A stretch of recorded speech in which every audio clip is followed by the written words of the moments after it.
nuestros jóvenes, los que nos siguen, los ciudadanos que nos siguen a través de la web de la Casa de la Constitución, puedan entender un poco, en resumen, de lo que trata todo esto, ¿no? Muchas de las personas no saben qué es exactamente lo que se viene investigando. A ver si nos puedes tratar de resumir qué es lo que ha sucedido con esta investigación que ha salido a la luz el domingo.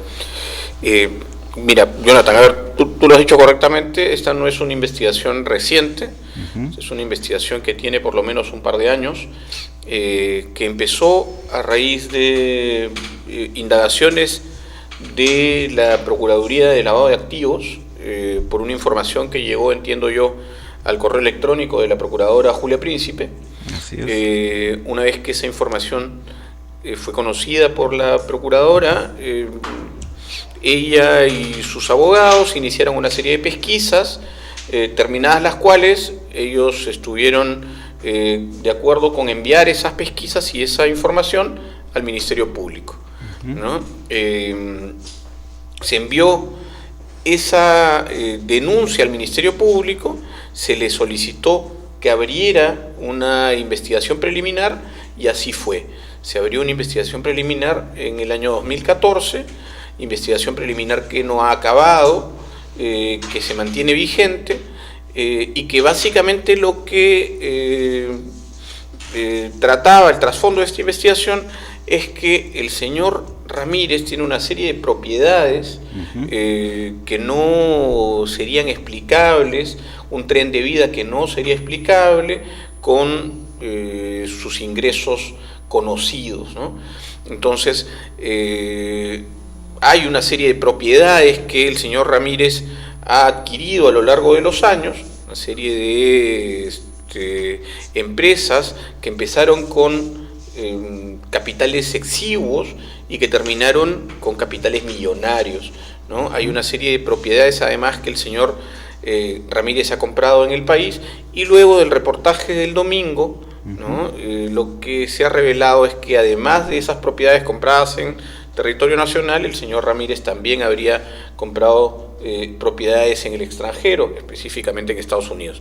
Entonces, la investigación que presenta el reportaje de Cuarto Poder y la cadena Univisión en relación a presuntamente la intervención de la DEA, tiene como antecedente, ¿no?, la apertura de una investigación preliminar en el Perú por parte del Ministerio Público, ¿no?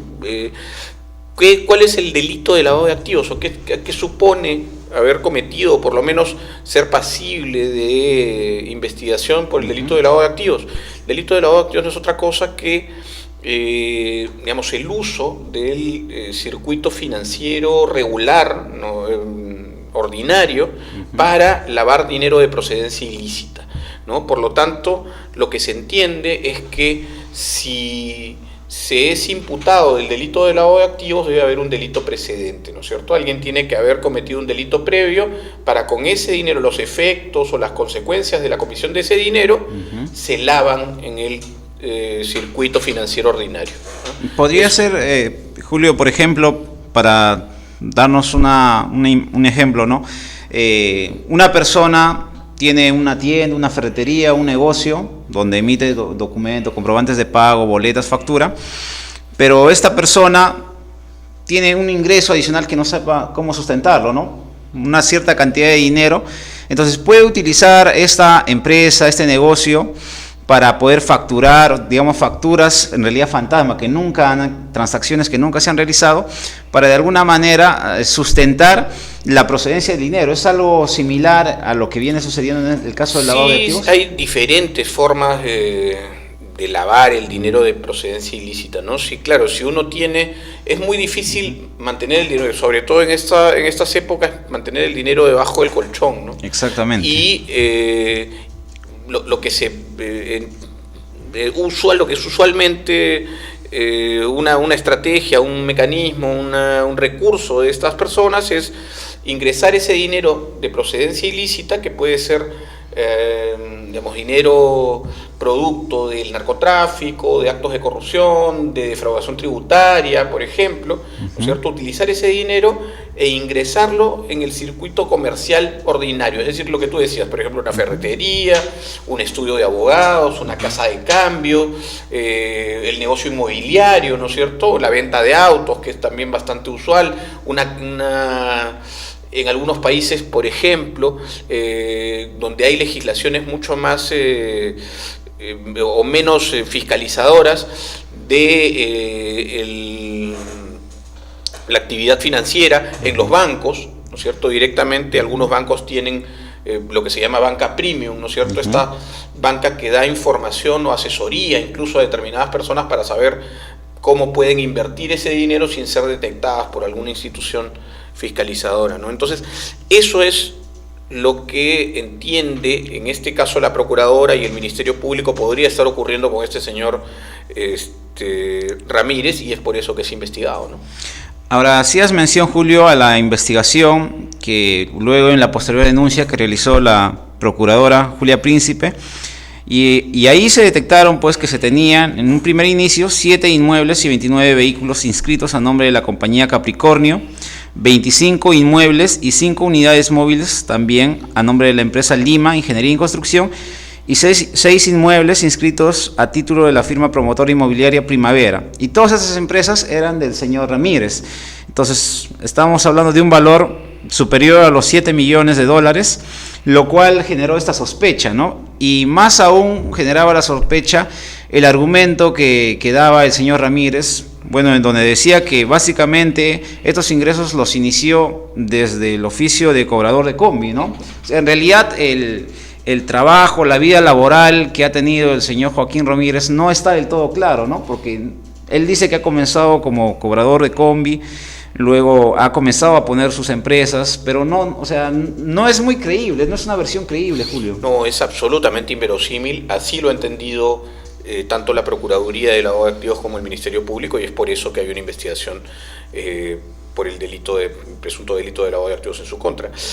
Claro, hay un salto cualitativamente intenso en relación al primer oficio que él señala. Efectivamente, él dice que es una persona de origen humilde, que era un cobrador de combi hasta los 20 o 21 años, ¿no? Y de allí hay un salto, decía, cualitativamente importante. De ahí pasa empresario. De ahí pasa básicamente empresario, ¿no? A un vendedor de autos usados, dice al principio, pero casi en simultáneo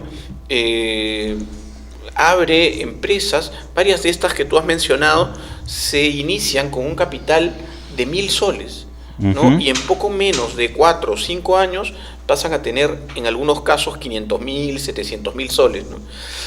Ahora, a esos bienes y al capital de esas empresas que tú mencionas habría que sumarle lo que ya se ha descubierto en el extranjero, ¿no? Estas 2 propiedades al menos en la ciudad de Miami, que tendrían un valor aproximado de $2,5 millones adicionalmente.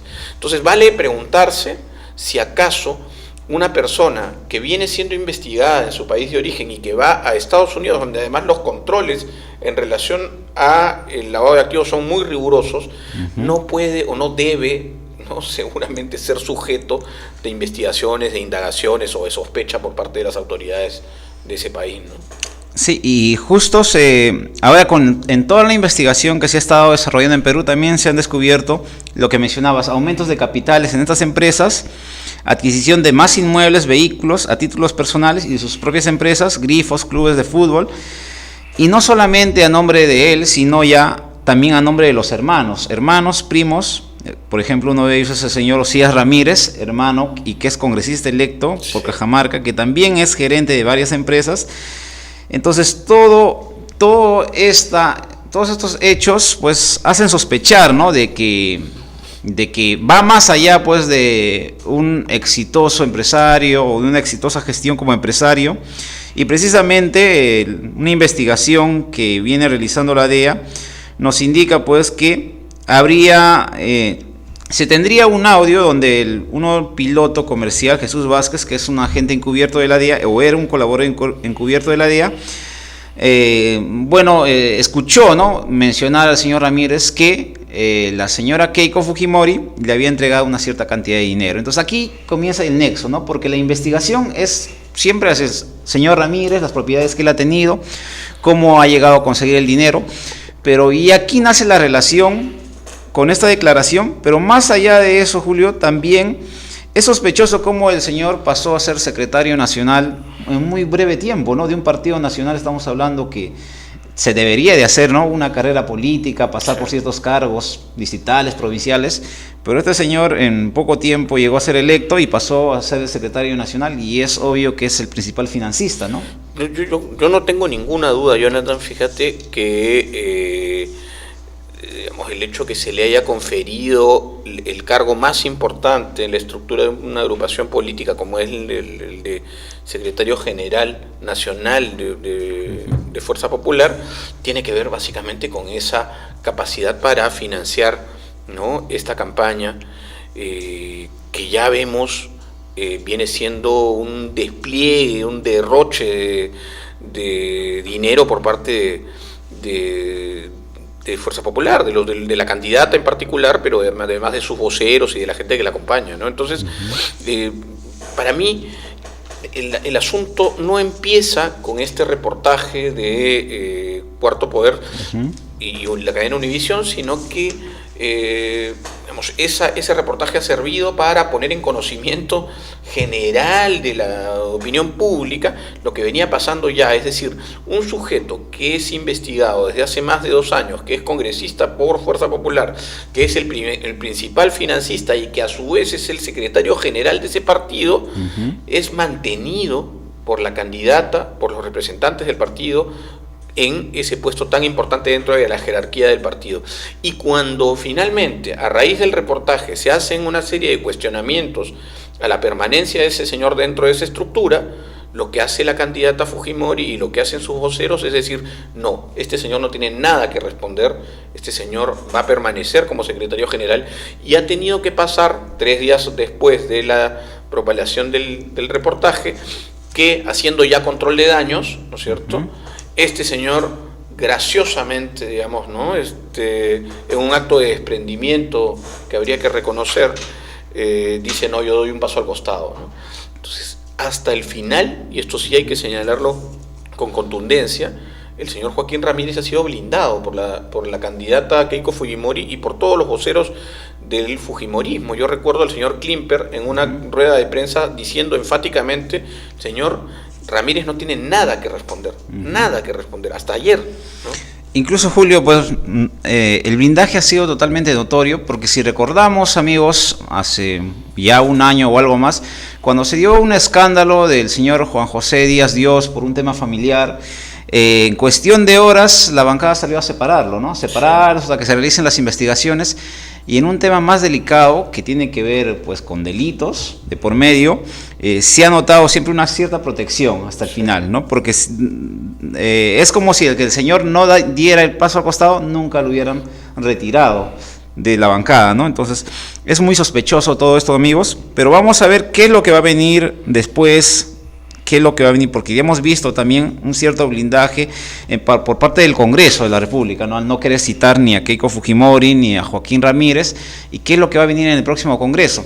Vamos a seguir conversando, Julio, vamos a irnos a un pequeño corte. Amigos, ustedes recuerden que también pueden participar aquí con sus opiniones, comentarios acerca del tema, siempre a través de la web www.casadelaconstitucion.com, también a través de nuestra cuenta de Twitter. Ya regresamos.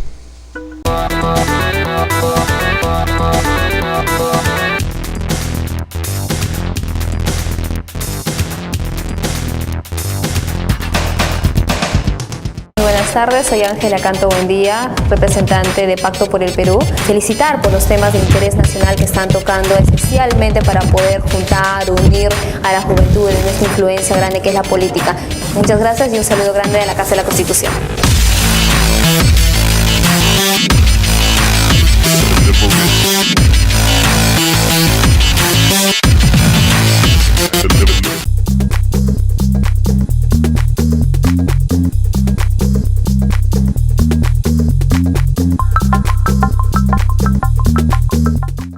Tito Borea, los saludamos. Sabemos que es un gran profesional, un mejor político, una buena persona, y yo creo que la labor que le está haciendo con los jóvenes del Perú, del país, con la Casa de la Constitución y con las tareas enmendadas a los jóvenes del Perú, yo creo que debemos alabar su tarea, muy profesional, muy política, muy costosa en términos de sacrificio personal, familiar, y le deseamos la mejor de las suertes. Gracias, Tito.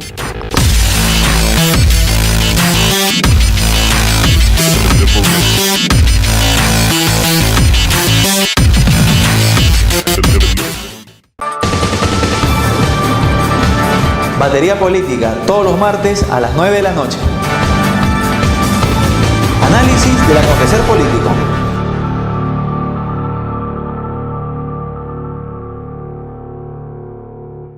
Hola, soy Jonathan Condeso y hoy quiero contarte lo importante que es tu participación en la política. La política es preocuparnos por el bienestar de los demás. Ellos deciden ser padres del país, el hambre del pueblo los lleva a gobernar, pero el pobre sigue peor. Tito Borea, un maestro al que reconocemos no solamente en el ámbito constitucional, jurídico, sino también en el ámbito político, con el cual hemos compartido muchos momentos hace muchos años, y que creo que tiene esos mensajes, esa intención, ese deseo a nivel nacional, y como que lo viene haciendo, lo hicimos acá, hemos estado en Iquitos, vamos en Arequipa, en Norte, porque la Casa de la Constitución es una oportunidad de tener gente joven, que asuma responsabilidades. Es un poco el nombre con el cual, ese paraguas con el cual se quiere dar a entender que las leyes, los derechos, los deberes, que son transversales y verticales, o sea, que son iguales para todos. Dicen que a los jóvenes no nos interesa la política, que no tenemos experiencia, que somos rebeldes, individualistas, irrespetuosos. Dicen que los jóvenes tenemos limitaciones, que no nos importa el futuro. Dicen que solo pensamos en divertirnos. Pero se equivocan.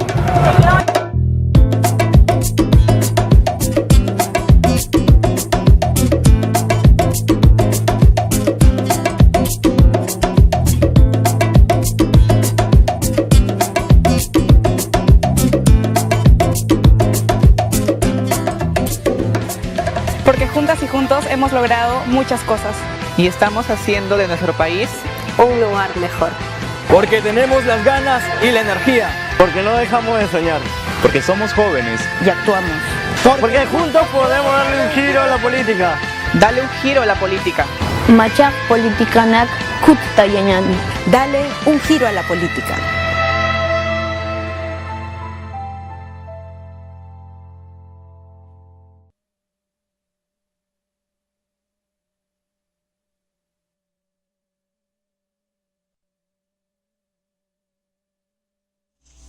Seguimos, amigos, aquí conversando en la Casa de la Constitución con Julio Arbizu sobre el tema del congresista Joaquín Ramírez y los nexos que se tendría con el lavado de dinero, el lavado de activos.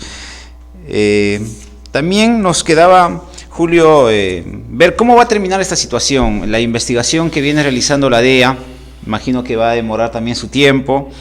Entramos ya a un nuevo parlamento, 73 congresistas fujimoristas, que seguramente van a poner las trabas a todo tipo de investigación que se intente realizar, ¿no? El día de hoy hemos visto pues cómo se ha rechazado los pedidos para citarlo, no simplemente para citar, para poder comenzar a desarrollar una investigación, pero va a estar fuerte el fujimorismo en el tema del Congreso, Julio. Bueno, lamentablemente yo creo que lo que nos espera en una siguiente legislatura con un número importante de representantes fujimoristas es mucho más blindaje hacia determinados personajes como este señor Joaquín Ramírez, ¿no? Hoy día, como tú lo has señalado correctamente, se ha evitado citar a la señora Keiko Fujimori y al propio señor Joaquín Ramírez, cuando y hay que recordar que por el mismo delito, el mismo presunto delito, cuando se abrió una investigación preliminar contra la señora Heredia, por ejemplo, ¿no es cierto? La señora, o el caso mereció la apertura de una investigación en la Comisión de Fiscalización de inmediato, ¿no es cierto? Lo mismo ocurrió con el caso del señor Toledo, y no digo que esté mal, probablemente así tiene que ser, aunque yo en verdad desconfío de las comisiones investigadoras en el Parlamento cuando ya hay una investigación a nivel preliminar en el Ministerio Público, pero digamos, no se ha medido con el mismo rasero uno y otro caso, siendo que el caso del señor Joaquín Ramírez tiene sin duda alguna bastante más indicios, o por lo menos indicios más contundentes que el caso de la señora Heredia, ¿no? En ambos casos había indicios perfectamente razonables para abrir investigación preliminar, pero el Congreso no se ha portado de la misma forma con uno y con otro, ¿no? Entonces, ¿qué va a pasar? Hay un asunto que está pendiente aquí, que es el levantamiento de la inmunidad parlamentaria del señor Ramírez. El señor Ramírez tiene inmunidad parlamentaria por ser congresista, y requiere ese levantamiento para que pueda ser juzgado por el Poder Judicial peruano. Lo que va a pasar es que si esto se traslada a la siguiente legislatura, pues evidentemente cuando el Poder Judicial solicite el levantamiento de la inmunidad parlamentaria, se va a rechazar en este Parlamento, ¿no es cierto? Con 73 congresistas fujimoristas no me queda ninguna duda de que la apuesta será por la impunidad, ¿no? Y obviamente, Julio, el fujimorismo va a trabajar con ese dicho en que para mis enemigos pues los maltrato, los achaco, pero para mis amigos todos los beneficios, porque hace unos días escuchaba también a la ahora congresista Jenny Vilcatoma decir, ¿no?, que se tiene que investigar, sancionar a la señora Nadine Heredia, ¿no? Incluso sin tener pues ya las pruebas o una investigación desarrollada, pero que se le tenía que poner impedimento de salida del país. Pero no la he escuchado en estos días para nada referirse acerca del señor Ramírez, ¿no? O sea, parece que obviamente lo que se muestra el fujimorismo es que va a haber un blindaje total para quienes son parte de ellos, pero también a su vez va a haber una persecución para sus enemigos. No tengo ninguna duda, Jonathan, pero yo quisiera, en el caso de la señora Vilcatoma, quisiera creer que su silencio en estos días obedece a un retraimiento de su convicción respecto de la corrección de la agrupación política que ahora representa, ¿no?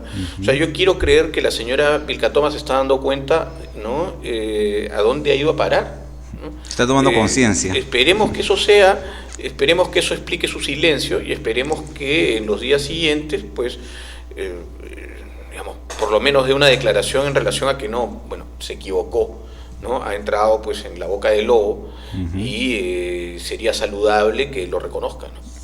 Sí. Julio, para ir cerrando este tema, ¿crees que ya estamos a prácticamente 2 semanas de la segunda vuelta? ¿Esto va a afectar en las posibilidades de la candidatura? ¿Va a reducirse el porcentaje o crees que se va a mantener? Porque también hemos visto que la población o los votantes que apoyan a Keiko Fujimori tienen ciertas características, ¿no? Y pareciera que estas denuncias no van a afectar demasiado. ¿Cómo lo ves tú? Yo creo que el fujimorismo tiene un núcleo duro, efectivamente, de personas a las cuales históricamente el fujimorismo ha llegado con prácticas clientelares, con esa tan manida idea de que el Estado llega, ¿no es cierto?, de que el Estado llega donde no había llegado nadie más. El problema es cómo llega y para qué. Y creo que ese núcleo duro no va a cambiar una decisión que ya tiene tomada. Pero hay un porcentaje todavía importante de votantes no convencidos, de indecisos, que seguramente frente a este tipo de temas que van haciendo cada vez más evidente la entraña corrupta y clarificando, digamos, a qué es lo que representa el fujimorismo, yo entiendo que eso puede pasarle una factura bastante alta, ¿no?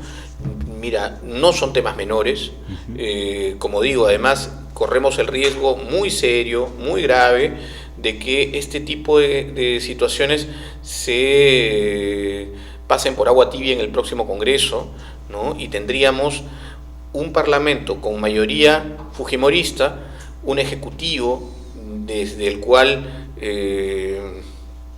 se podría digamos, ejercer, como ya se hizo en los 90s, un gobierno autoritario, ¿no es cierto?, y con la alianza de determinadas agrupaciones que mantienen cierta influencia en el Poder Judicial, se podría dar el caso de un gobierno que tenga prácticamente los 3 poderes a su merced, ¿no? Lo que supone la posibilidad cierta y muy seria de un gobierno que ejerce el autoritarismo como forma de gobierno, ¿no? Sí, y vamos a ver cómo afecta también, porque los puntajes o los respaldos a las candidaturas están parejos, ¿no? Entonces, errores como estos posiblemente tengan un impacto leve, pero van a llegar a afectar, ¿no? Y pasando a otro tema, Julio, quería comentar también contigo acerca de los debates, ¿no? Los debates presidenciales. El debate que pasó, para muchos se dio muy poco tiempo, ¿no?, a ciertos temas, por ejemplo el tema económico, donde a veces se utilizaron muchos términos ya demasiado técnicos que la población difícilmente podía entenderlos, no se explicaban algunas cosas puntuales. Para otras personas sí ha sido una oportunidad para escuchar, ¿no? Pero se nos viene otro debate el domingo 22 en Piura, donde los candidatos van a tener la oportunidad de tocar algunos temas que tal vez en esta oportunidad no lo hicieron. ¿Qué te pareció el debate del domingo, Julio? Bueno, la verdad es que esperábamos un debate técnico, sobre todo en materia económica, tú lo has dicho, y fue probablemente la parte más pobre de todo el debate, ¿no? Los dos representantes, tanto el señor Thorne como el señor Cuba, Elmer Cuba, prácticamente se enfrascaron en en monólogos incomprensibles, pero además sin aterrizar nunca en lo que quería escuchar la gente, es decir, qué es, ¿no?, lo que pretende el gobierno, cualquiera de los dos, en términos de una política económica que favorezca al ciudadano, ¿no?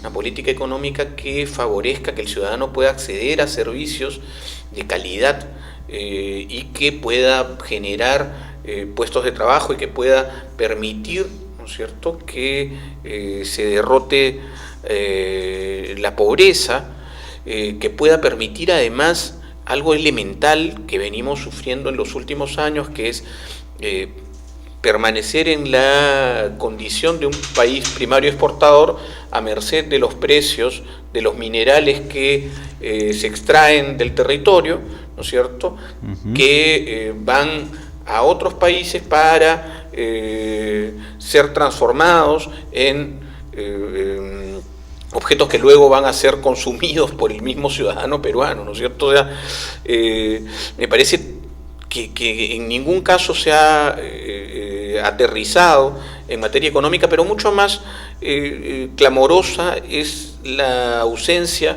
de un debate serio en relación, por ejemplo, al tema de la corrupción, en relación al tema de los derechos humanos. Yo creo que ha habido mucha deficiencia, y si eso hemos tenido de parte de los representantes técnicos, de los equipos técnicos de los candidatos, no me queda duda de que eso ya no va a poder ser. Los debates entre los candidatos suelen tener mucho más aristas políticas que técnicas, ¿no?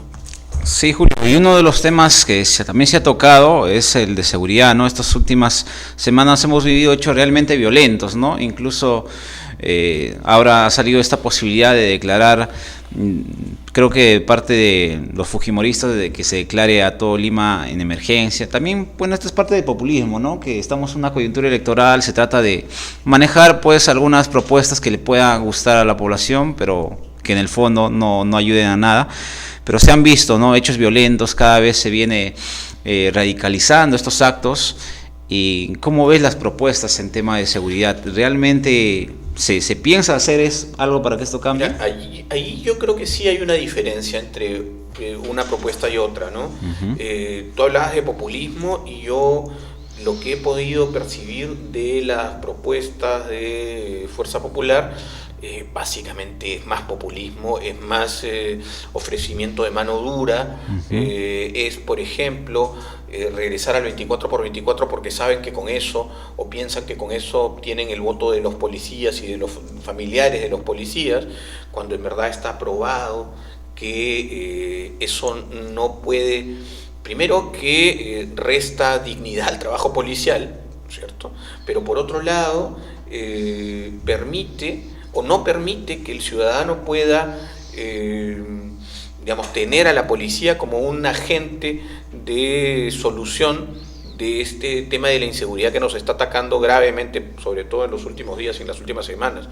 Y yo creo que allí hay un mucho mejor equipo y un mucho mejor planteamiento de las personas ligadas al Partido de Peruanos por el Cambio. Me parece mucho más sólido el mensaje de un Gino Costa que el del general Miyashiro, que básicamente ha tenido que repetir la monserga, que es casi una letanía de no, los policías somos nosotros ya combatimos la inseguridad, ya combatimos el terrorismo, ¿no es cierto? No creo, no hay de ninguna forma una idea de política criminal, no hay una idea de políticas públicas en función a un objetivo estructural, en el caso del fujimorismo, como creo que sí lo hay en el equipo de PPK. Yo en ese caso creo que sí hay una diferencia notable, sustancial, que se va a notar también seguramente a la hora de que el ciudadano haga una evaluación final de las propuestas y que será, espero yo, en verdad, en favor de este mejor equipo, ¿no? Julio, sí, precisamente dentro de las preguntas que nos vienen haciendo nuestros amigos que nos siguen por el Twitter, escogí dos de Reinaldo Morales, que nos sigue aquí de Lima, acerca del congresista, nos dice electo congresista Osías Ramírez, ¿cree que va a ser investigado en esta próxima legislatura o la bancada fujimorista va a bloquear todo tipo de investigación? Y la otra pregunta de Jorge Malpartida de La Libertad, bueno, es una pregunta que nos dice que si crees que si Keiko Fujimori va a liberar a su padre en un gobierno suyo, ¿no? Aunque esto hemos escuchado decirle hasta el hartazgo que no lo va a liberar, que es un tema legal, pero ¿qué es lo que crees tú, Julio? Yo creo que en lo que atañe a la primera pregunta, para los que no saben, ya hubo una solicitud de levantamiento de inmunidad parlamentaria del señor Joaquín Ramírez, que fue rechazada por la Corte Suprema en su momento porque el fiscal que solicitaba el levantamiento sostenía que había una organización criminal a la que pertenecía el señor Ramírez. Sin embargo, no mencionaba a las personas que conformaban esa organización criminal. Fue en verdad un documento bastante precario que llegó al Poder Judicial y fue rechazado.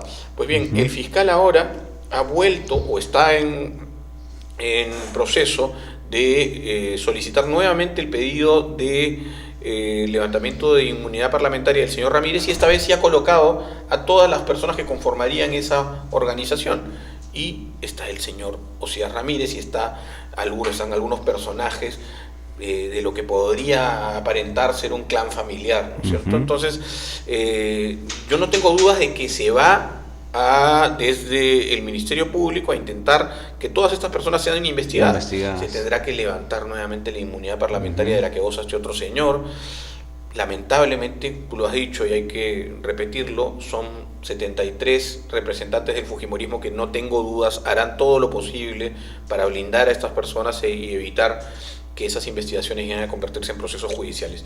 Y en cuanto a lo de Fujimori, ya lo han dicho ellos mismos, ¿no? Traicionando sus mensajes primigenios en relación a que van a respetar la condena del señor Fujimori, que no va a haber una liberación. Ya lo dijo la señora Chacón, el señor Fujimori va a salir por la puerta grande. Yo creo que va a salir, van a intentar sacarlo por la puerta grande, por la puerta chica o por el retrete, pero seguro que sí, no tengo ninguna duda, ¿no? Bien, Julio, para ir cerrando, ¿qué reformas crees que son las más urgentes que debería priorizar el próximo gobierno, ¿no? Indistintamente de quién entre, lo que el Perú necesita, ¿cuál es lo más importante en estos momentos? Yo creo que hay varias reformas pendientes, urgentes, que no debemos dejarlas para el final del quinquenio, como ha venido ocurriendo en algunos casos. Urge una reforma electoral, por ejemplo, ¿no es cierto? Nos hemos dado cuenta de lo nocivo que puede ser un desorden legislativo en relación a esta materia cuando se ha tenido que afrontar este proceso con esos parches que se le hizo a la ley electoral. Creo que urge sin duda la conformación de un sistema anticorrupción que permita diferenciar La política del Estado frente a la pequeña corrupción y a la gran corrupción urge, por cierto, un mejor planteamiento desde el Estado para combatir la inseguridad ciudadana, pero sobre todo, creo que urge un mensaje desde el gobierno hacia el ciudadano en relación a cómo hacer para que el ciudadano pueda disfrutar de sus derechos fundamentales con mayor solvencia, ¿no es cierto? No en vano estamos en la Casa de la Constitución, ¿no? Y la Constitución le exige al Estado, ¿no es cierto?, al gobierno que nos representa a todos, la provisión de servicios básicos para el ciudadano, ¿no? La garantía de disfrute de los derechos fundamentales contenidos en la Constitución. Si el Estado abdica de esa obligación, ¿no?, ¿qué le puede esperar al ciudadano? ¿No? Y creo que eso tiene que ver básicamente con, lo decía hace un rato, con una política económica que privilegie esos derechos fundamentales de los ciudadanos y no intereses privados de algunos sectores, ¿no?, que han sido históricamente los favorecidos. Eso tiene que ver básicamente con una mejor administración de las instituciones públicas para evitar que la corrupción también le robe derechos al ciudadano, ¿no es cierto? Cada vez que hay un acto de corrupción se difumina o se hace menos posible el disfrute de determinados derechos fundamentales. Yo creo que eso es importantísimo.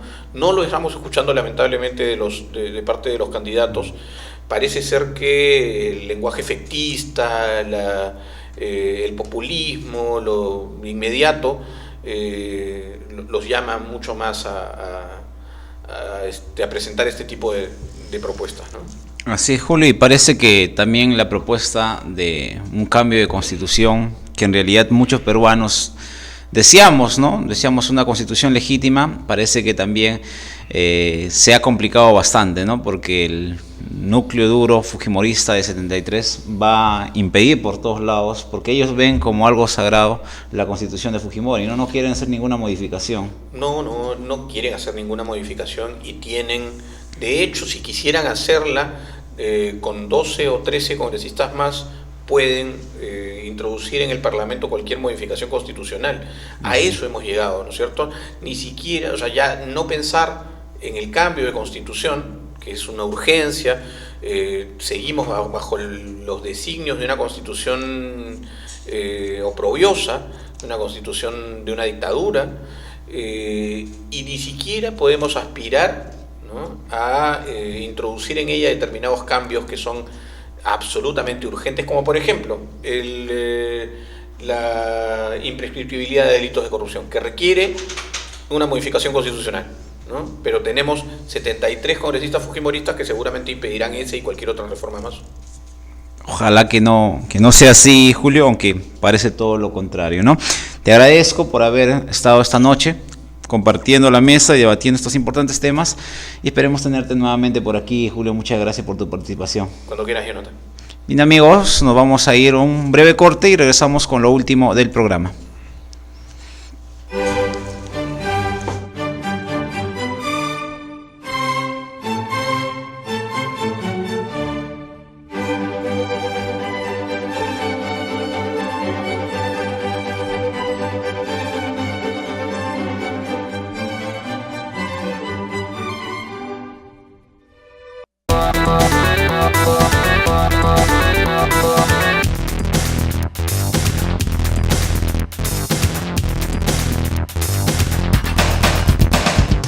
Buenas tardes, soy Ángela Canto Buendía, representante de Pacto por el Perú. Felicitar por los temas de interés nacional que están tocando, especialmente para poder juntar, unir a la juventud en esta influencia grande que es la política.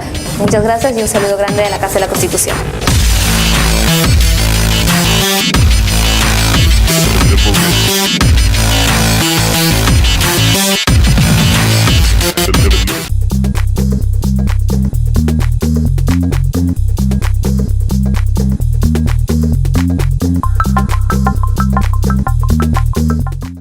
Tito Borea, los saludamos Sabemos que es un gran profesional, un mejor político, una buena persona, y yo creo que la labor que le está haciendo con los jóvenes del Perú, del país, con la Casa de la Constitución y con las tareas enmendadas a los jóvenes del Perú, yo creo que debemos alabar su tarea, muy profesional, muy política, muy costosa en términos de sacrificio personal, familiar, y le deseamos la mejor de las suertes. Gracias, Tito.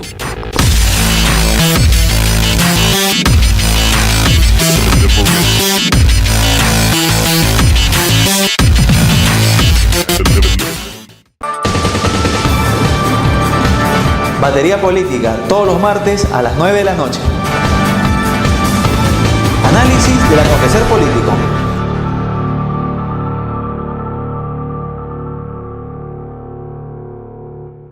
Hola, soy Jonathan Condeso y hoy quiero contarte lo importante que es tu participación en la política. La política es preocuparnos por el bienestar de los demás. Ellos deciden ser padres del país, el hambre del pueblo los lleva a gobernar, pero el pobre sigue peor. Tito Borea, un maestro al que reconocemos en todo, no solamente en el ámbito constitucional, jurídico, sino también en el ámbito político, con el cual hemos compartido muchos momentos hace muchos años, y que creo que tiene ese mensaje, esa intención, ese deseo a nivel nacional, y como que lo viene haciendo el último acá. Hemos estado en Iquitos, vamos a estar en Arequipa, en Norte, porque la Casa de la Constitución es una oportunidad de tener gente joven que asuma responsabilidades. Es decir, es un poco el nombre con el cual, ese paraguas con el cual se quiere dar a entender que las leyes, los derechos, los deberes, que son transversales y verticales, o sea, que son iguales para todos. Dicen que a los jóvenes no nos interesa la política, que no tenemos experiencia, que somos rebeldes, individualistas, irrespetuosos. Dicen que los jóvenes tenemos limitaciones, que no nos importa el futuro. Dicen que solo pensamos en divertirnos. pero se equivocan.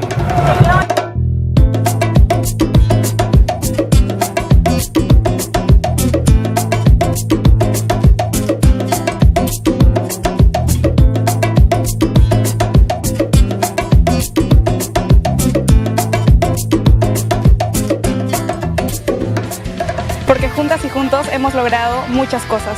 Y estamos haciendo de nuestro país un lugar mejor. Porque tenemos las ganas y la energía. Porque no dejamos de soñar. Porque somos jóvenes y actuamos. Porque juntos podemos darle un giro a la política. Dale un giro a la política. Machak politikanak kutayanyan. Dale un giro a la política.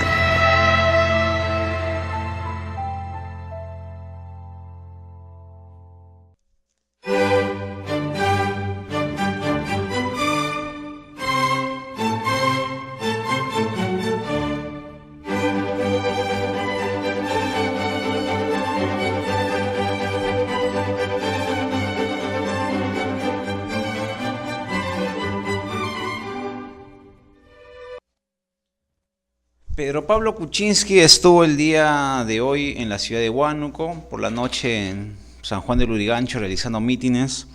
Hemos oído declaraciones acerca de su compromiso con la agricultura, con la población también de la selva, en mejorar las carreteras. Realmente, amigos, viajar al centro del país es terrible, ¿no? Las carreteras se encuentran en muy mal estado, parece que las autoridades se han olvidado, las locales, nacionales.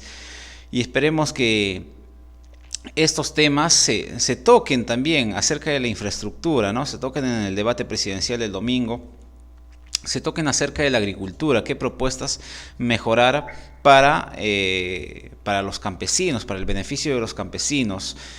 La candidata Keiko Fujimori, como ustedes saben, continúa haciendo su ruta sur, pero la candidata Fujimori viene pues hace mucho tiempo ya con propuestas populistas, ¿no? El de reponer nuevamente el 24/24, haciendo creer a la población que a través de esa modalidad de trabajo se va a tener calles más seguras, y eso no es así. Los expertos técnicos y también la propia historia lo ha demostrado así, señores.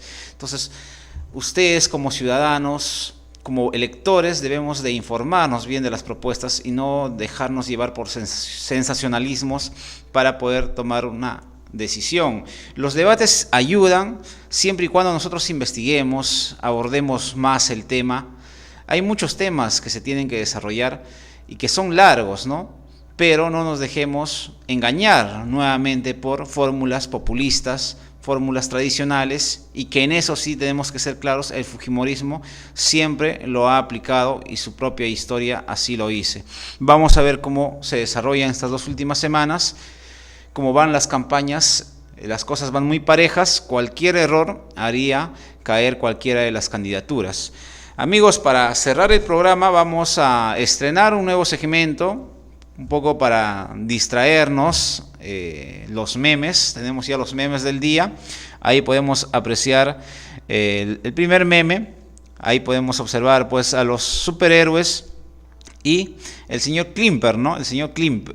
Podemos observar a PPK, donde dice la DEA, Univisión, PPK y muchos otros más. En realidad todos trabajan para Nadine, ¿no? Es el argumento pues del fujimorismo, de que todos están confabulándose contra la candidatura de Keiko Fujimori, algo que no tiene pies ni cabeza. Pues no vamos a creer que la DEA, un organismo internacional, está pues sujeto a las decisiones de PPK, por favor, eso no cabe en ninguna cabeza, ¿no? Pero solamente para los fujimoristas tratar de persuadir a su población, ¿no? Vamos con el siguiente.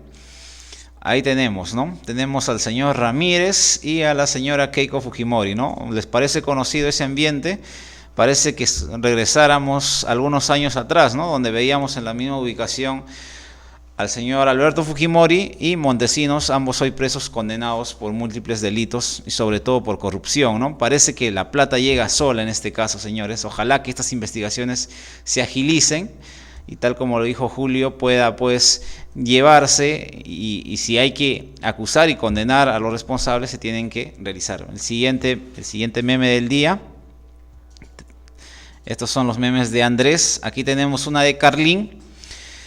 Podemos observar el secretario Klimper, ¿no? El secretario Klimper, que le hemos visto pues vociferando los 2 últimos días, respaldando la propuesta de Keiko, que nos dice: Fuerza Popular respetará la CTS y los derechos laborales como lo hago en mi empresa. Y tenemos ahí la empresa del señor Klimper, y por otro lado, por la puerta trasera, los trabajadores, indicando que se recortan CTS y gratificaciones, nos despiden por sindicalizarnos, solo 15 días de vacaciones. Es decir, todo lo que contrario a lo que él dice, ¿no?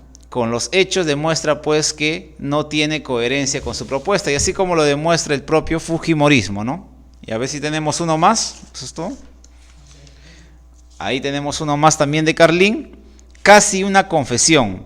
Jamás he entregado dinero a Ramírez, para eso está el tesorero del partido. Ahí tenemos a la señora Keiko Fujimori y al tesorero, ¿no? Con una bolsa muy pesada de dólares, que seguramente ella no, en realidad a ella no llega el dinero, pero llegan pues a sus allegados, a las personas que se encargan de su campaña, camionetas en cantidades en cada uno de los mítines, buses. La semana pasada que tuve la oportunidad de pasar cerca a uno de sus mítines, pude apreciar como 40, 50 buses nuevos que traen a la gente, ¿no? ¿Y de dónde sale tanto dinero, señores, para esta campaña, ¿no? Ahí muy sospechoso todo esto. Ahí tenemos Eduardo. Confirmado, la candidata Keiko Fujimori cargará las pesadas mochilas de su padre y de Joaquín Ramírez, secretario general del fujimorismo. Y el 2021, Kenji cargará las pesadas mochilas de su padre, de Keiko y de Joaquín Ramírez, ¿no? O sea, se van sumando las cosas, y eso a través también de las declaraciones de Kenji, que dijo que él piensa postular el año 2021. Parece que le ha gustado y se ha visto satisfecho con el alto porcentaje o la alta votación que ha obtenido en estas elecciones, que ahora ya quiere mandarse a la presidencia. Bueno, no estamos, señores Fujimori, en un país, pues, una monarquía, no estamos en un absolutismo para que ustedes sean, pues, dueños de todo el Estado, de todo el país, ¿no? Bien, entonces, son algunos de los memes del día. Vamos a pasar siempre aquí en el programa, finalizando, ya cerrando el programa, algunos memes como para que ustedes también puedan alegrarse un poco la noche, estimados amigos. Bien, esto ha sido todo el día de hoy. Espero encontrarme con ustedes el próximo jueves, como siempre, a las 9 de la noche. Estamos saliendo en vivo, son 10:10 de la noche. Y este programa seguramente va a ser subido y lo van a poder apreciar también en el canal de la Casa de la Constitución, siempre preocupado pues por la formación ciudadana de cada uno de nuestros habitantes, de nuestros connacionales. Amigos, conmigo ha sido todo. Nos vemos el próximo jueves. Chao.